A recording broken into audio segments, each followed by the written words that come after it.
चुनावी प्रक्रिया के द्वारा संगठन के मतदाता तय करेंगे कि उनका पार्लियामेंट का कैंडिडेट कौन हो। शहजादे की बड़ी वाहवाही की गई, वाह क्या नया विचार लाए हैं, क्या व्यवस्था परिवर्तन लाए हैं, कैसी लोकतांत्रिक प्रक्रिया लाए, न जाने पता नहीं, तारीफ के पुल बांध दिए गए। और हुआ क्या, ये शहजादे के ब्रेन चाइल्ड का बाल मृत्यु हो गया। दरअसल भाजपा के प्रधानमंत्री पद के उम्मीदवार नरेंद्र भाई मोदी कांग्रेस उपाध्यक्ष राहुल गांधी द्वारा इस बार लोकसभा की कुछ सीटों पर प्राइमरी कराने के फैसले के बारे में बोल रहे थे। प्राइमरी यानी कार्यकर्ताओं द्वारा लोकसभा या विधानसभा की सीटों पर पार्टी उम्मीदवारों का चयन।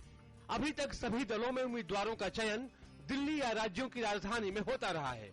कांग्रेस उपाध्यक्ष राहुल गांधी ने पहली बार इस तरह की पहल की है, लेकिन पहले ही दौर में प्राइमरी के बावजूद कुछ सीटों पर आला कमान द्वारा ही कैंडिडेट का चयन करने पर प्राइमरी कराने के मकसद पर सवाल भी उठे हैं। यह संयोग ही रहा या कुछ और कि कांग्रेस ने गुजरात के बड़ोदरा और उत्तर प्रदेश की बनारस सीट पर प्राइमरी कराने का निर्णय लिया और दोनों ही सीटों पर से भाजपा ने नरेंद्र मोदी को उम्मीदवार बना डाला। लिहाजा बड़ोदरा में कांग्रेस को परंपरागत तरीके का सहारा लेते हुए प्राइमरी को दरकिनार कर एक मजबूत चेहरा उतारने के लिए मजबूर होना पड़ा। We need to move away from very few selected people choosing who will represent people in this country. And I think it's a very powerful idea. It will only deepen.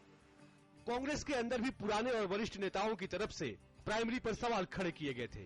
तो सबसे बड़ा सवाल यह है कि भारतीय समाज में पार्टी के अंदरूनी लोकतंत्र का यह प्रयोग कितना सफल होगा। मैं तो खुद इसका हामी हूँ।